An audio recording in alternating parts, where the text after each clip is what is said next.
E agora a gente vai falar de um assunto que muitas pessoas se preocupam no início do ano, que é a importância, de como você deve declarar seus investimentos no imposto de renda. Principalmente mulheres, a gente acaba deixando isso na mão dos homens, dos pais, então a gente fica meio assim sem saber como funciona e é importante a gente saber. Quem vai conversar com a gente e explicar um pouco mais sobre esse assunto é o contador e advogado Onildo Córdova, da Contabilidade e Fazenda, que já está aqui e vai tirar muitas dúvidas, inclusive as minhas. Tudo bom? Como é que vai você? Tudo certinho, Onildo? Tudo bem. Seja bem-vindo. Obrigado. Onildo, quando a gente fala em declarar os investimentos, quando a gente fala assim, muitas vezes meu pai fala, eu tenho que declarar imposto de renda. Me veja lá, se você foi no dentista, se você foi no médico, do convênio, pega para mim declaração, porque tudo isso ajuda a descontar. Eu queria que você explicasse um pouquinho para a gente o que são esses investimentos de imposto de renda. É mais ou menos isso que eu já estou falando, né? A questão do imposto de renda, para a gente ter uma visualização assim global, o Brasil tem 200 e tantos milhões de habitantes. A população ativa que trabalha, que produz é em torno de 100 milhões e hoje, esse ano, está previsto a entrega de mais de 30 milhões de imposto de renda e declarações. Isso quer dizer que da população ativa, em torno de 30%, ela precisa declarar o imposto de renda. Há uma certa injustiça por parte do governo, porque há muitos anos o governo não faz uma correção anualmente do limite do imposto de renda, porque vem a inflação e com os anos, se nós considerássemos os reajustes legais, hoje teríamos que estar aí na faixa de R$ 4.500 acima para o contribuinte declarar o imposto de renda. E hoje o contribuinte está declarando pela legislação em torno de R$ 2.000, ele já é obrigado a declarar. Então, por isso que nós estamos hoje com essa quantidade de pessoas declarando, porque a fome do leão, como a gente diz, a fome do governo, do fisco, é muito grande.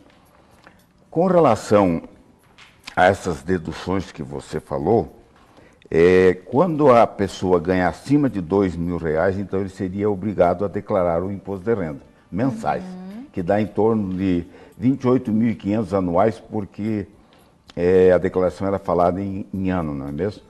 Desses R$ 28.500 que você passa a ser obrigado a declarar, se você tiver imposto de renda a pagar, você pode usar essas deduções. Um dependente, ele pode deduzir R$ 2.200. Veja você como que um contribuinte, um cidadão brasileiro pode com R$ 200 manter um filho, né?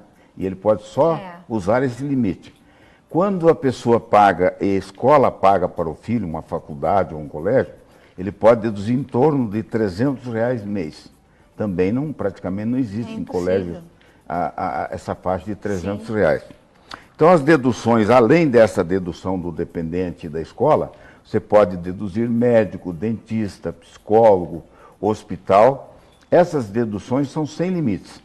Se você ganhou 100 mil no ano e você gastou 30 mil com médico, você pode deduzir todos os 30 mil reais para daí você chegar ao imposto de renda e aplicar a tabela progressiva do imposto.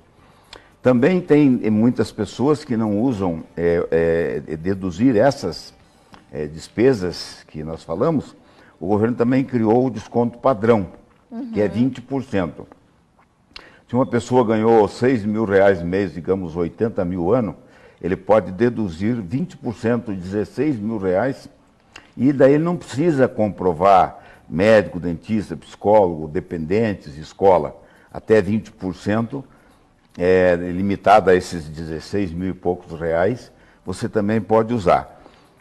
Tirando essa parte que nós estamos conversando sobre as deduções e sobre o imposto a partir de 2 mil e poucos reais já é retida a fonte, ainda existem outras obrigatoriedades. A pessoa pode não ter ganhado nada em 2018, mas se ele tiver um patrimônio acima de 300 mil, digamos que ele tem uma casa, um terreno, um apartamento, um carro, ele passa a ser obrigado a declarar o imposto de renda se o patrimônio dele ultrapassar os 300 mil.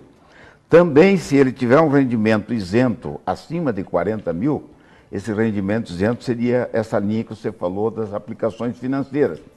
Ele tem lá tantos mil reais na poupança, tantos mil reais em fundo de renda fixa, ações, previdência privada tal, e o rendimento dele é isento, porque as aplicações financeiras elas são retidas na fonte, e eles chamam de rendimento exclusivamente tributado na fonte. Então, se ele ultrapassar de 40 mil reais, esses rendimentos, mesmo que ele não tivesse aqueles 28 mil e poucos reais tributados, ele passaria a ser obrigatório a declarar. Então, as situações são mais ou menos essa: 28.500 de rendimento tributado, do trabalho assalariado, 300 mil uma pessoa que tem um patrimônio acima disso aí, 40 mil quem tem aplicações que ultrapassem o rendimento. Você pode ter 200 mil em aplicações, o rendimento médio, digamos que o ano passado foi 10%, vai dar 20 mil, você não tem os 200 mil, não chegou aos 300 mil de patrimônio, não chegou aos 40, você não precisa declarar o imposto de renda. E daí ainda vem a questão rural, que a questão rural acima de 140 e poucos mil reais, o produtor rural que produz e vende e tal, se ele tiver uma receita acima disso aí, ele é obrigado a declarar. E situações assim, de um modo geral, as principais, que chega nessa faixa que eu falei para você, dos 30 milhões de declarantes, eles estão alcançando essas situações. Entendi. Os outros 170 milhões ou são isentos porque são menor de idade, ou porque a renda não alcançou esses valores. Até quando que vai, no caso, o prazo que a Receita impõe, né, anualmente, todos os anos ela impõe isso? Sim. Até qual que é o prazo agora de 2019? É sempre esse prazo, já fazem muitos anos que vem sido mantido pela Receita até 30 de abril. A partir do dia 7 de março, as declarações passaram a ser autorizada a entrega da declaração.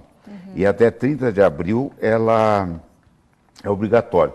Uma amiga estava falando para mim quantos contribuintes declararam. Nós estamos hoje no dia 25, né? A gente está no finalzinho do mês de no março, mês de março já, isso. Para você ter uma ideia, nós temos hoje 5%, o Histórico faz tradicionalmente muitas declarações, porque já temos uma empresa há 44 anos no mercado. Para você ter uma ideia, nós temos 5% que apresentaram. O brasileiro tem um hábito que é sempre... Deixa tudo por último. Tudo para a última hora. É normal. É normal. Daí chega 2 dias antes, fica igual doido, aí correndo atrás de vocês. você tem que trabalhar sábado, domingo, até meia-noite. E me conte uma coisa, para eu poder declarar esse imposto de renda, é necessário ter um advogado ou eu posso fazer isso sozinho?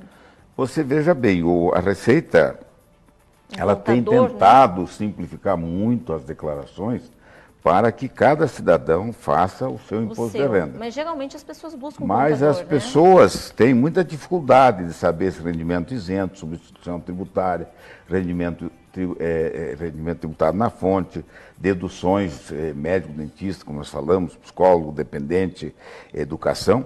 Então, eu vou te dizer assim, como tem muitas declarações, muitas pessoas, muitos cidadãos que eles estudam também a declaração, o manual, tudo, eu colocaria para você em torno de uns 80% ainda declaram com um profissional. Por causa não vai errar, né? dos erros o erro ele cai na malha fina. Você tem que prestar outras informações para a Receita. O que é malha fina? Porque tem gente que não entende, acha que é malha de roupa, não tem nada a ver. A malha fina, tipo assim, o governo passa um crivo em cima das declarações. O Brasil tem segundo informações que a gente conhece, o segundo computador mais potente do mundo, que é do Brasil, que o primeiro é dos Estados Unidos, sabe? Que a Receita Federal é que possui. Então a Receita cruza tudo. Você declarou, ganhou tanto, ela vai cruzar, ver se aquela pessoa que tu pagou declarou, se reteve na fonte, se a outra reteve. Ela vai cruzar se declarou o médico, se o médico declarou. Ela vai cruzar se o advogado, se pagou no horário do advogado. Ela cruza tudo. Vai conferir tudo. Confere tudo por esse programa do computador da Receita Federal. Quando a pessoa erra uma informação, vamos dizer assim que você pagou R$1.000 para o teu médico, você declarou 900 ou nem declarou, cai na malha fina. Essa malha fina, eles querem dizer que é um exame muito minucioso das informações, por isso chamam de malha fina. Então, daí a Receita vai pedir para você, inclusive esse ano ficou bem melhor nesse aspecto, porque nas 24 horas seguintes, você fez o seu imposto de renda. No outro dia, você vai no site da Receita Federal e você olha, se caiu na malha fina, já vai aparecer o teu nome, teu CPF, para você corrigir as distorções. E essa Antigamente correção, demorava 30, 60, 90 como é feita dias. essa correção? É na hora, via computador? Daí você pega, se você tem uma distorção e a Receita Federal detectou essa distorção, você pega a tua declaração, faz uma retificadora. Você vai retificar o teu imposto de renda. E aquela informação que estava errada, que a Receita detectou, você corrige, acerta ela e passa a retificadora. Fica tudo certo. No outro dia você dá mais uma olhadinha, se a Receita Federal não colocou você na malha, está tudo em ordem. Tudo em ordem. Tudo certo. Para quem sonega imposto de renda, além de ser preso, o que mais acontece com essa pessoa? A sonegação no Brasil, ela ainda é muito boazinha, sabe? Ah, Porque se você sonegar imposto de renda ou qualquer tributo no Brasil, na lei se eu deixar brasileira, de declarar, esquecer para que existe declarar, isso. fingir que esqueceu ou até Aham. esquecer, eles vão pegar aquele erro teu, aquela sonegação que você teve, vão fazer um auto de infração, manda para você pagar aquele auto de infração e eles comunicam com o Ministério Público, porque pode ser proposto uma ação penal, porque houve um crime ali de sonegação fiscal.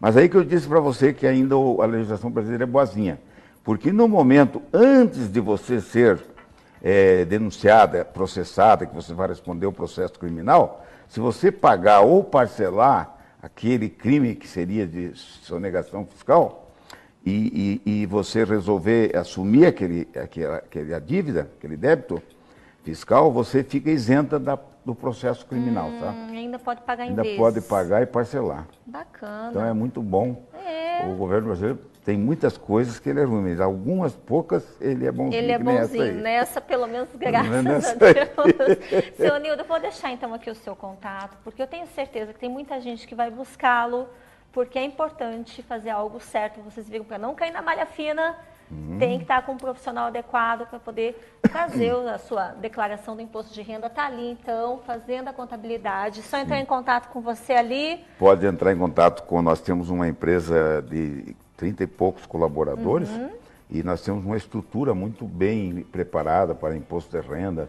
A gente faz declaração, dá consultoria, informa as dúvidas do contribuinte, do cliente, e nós somos responsáveis pelo nosso trabalho também, sabe? A gente assume a responsabilidade pela declaração de tudo, as informações que o cliente nos passou, sabe? Bacana. Então, Seu a gente está à Nildo, disposição. só tenho que agradecer a sua presença Obrigado. aqui, tirou muito minhas dúvidas, já me Tudo esclareceu bem. bastante. Presa, pelo menos a gente não vai Tá só certo. parcelar, né? Foi um prazer, tá? Eu que agradeço. E você não sai daí, que a gente já volta com mais Sempre Bonita para todos vocês.